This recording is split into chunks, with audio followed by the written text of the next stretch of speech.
did Job keep on coming and coming and coming and not give up? He most certainly did. And what did God do eventually? The Bible says that God eventually avenged him over his adversary. You know, the faith of Job is illustrated in his expression that's found in Job 13 verse 15, where he says, though he slay me, yet will I trust in him. In other words, he has this faith of the widow. He has absolutely nothing to lean on. His adversary has taken everything from him. He cries out day and night for deliverance from his adversary. God delays, but he doesn't give up. And eventually God, at the end of the story, gives Job what he lost, plus another amount equal to it. He gave him twice as much. In other words, he answered the pleas of his servant.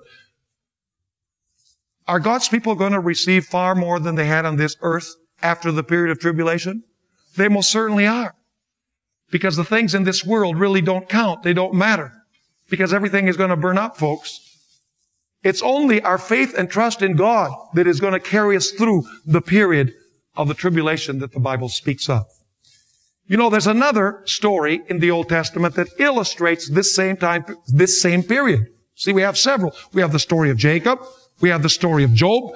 And we also have the story of the 3 young men in the fiery furnace. Who would the widow represent in that story?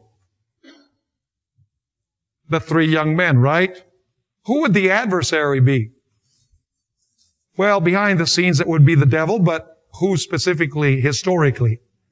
It would be Nebuchadnezzar, right?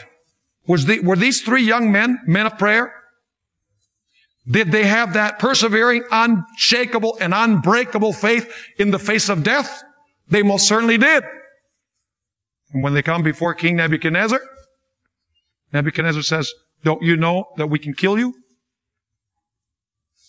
They say, yeah, we know you can. But the God whom we serve will deliver us. And from your hand he will deliver us. But if he doesn't, nevertheless, we still serve him. Whether we live or whether we die, our mind is made up. Is this the kind of patience of the saints that this parable is talking about? Most certainly, yes. Now, did God answer the pleas of the 3 young men immediately? Could God have delivered them before they were thrown into the fire? Could God have given Nebuchadnezzar a heart attack? He most certainly could have. He could have made it much easier for them not to go through the furnace.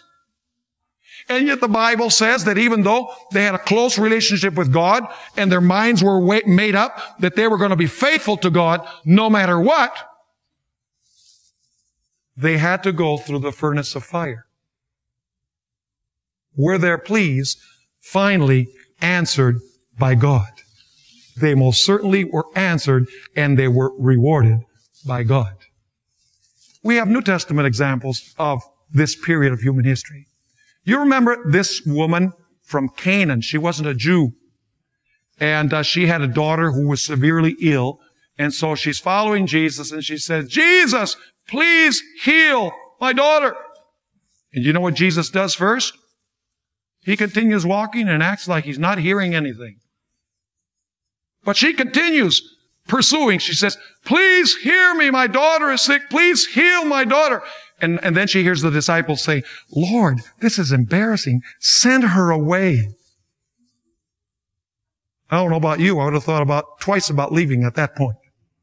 But she didn't. She kept on coming.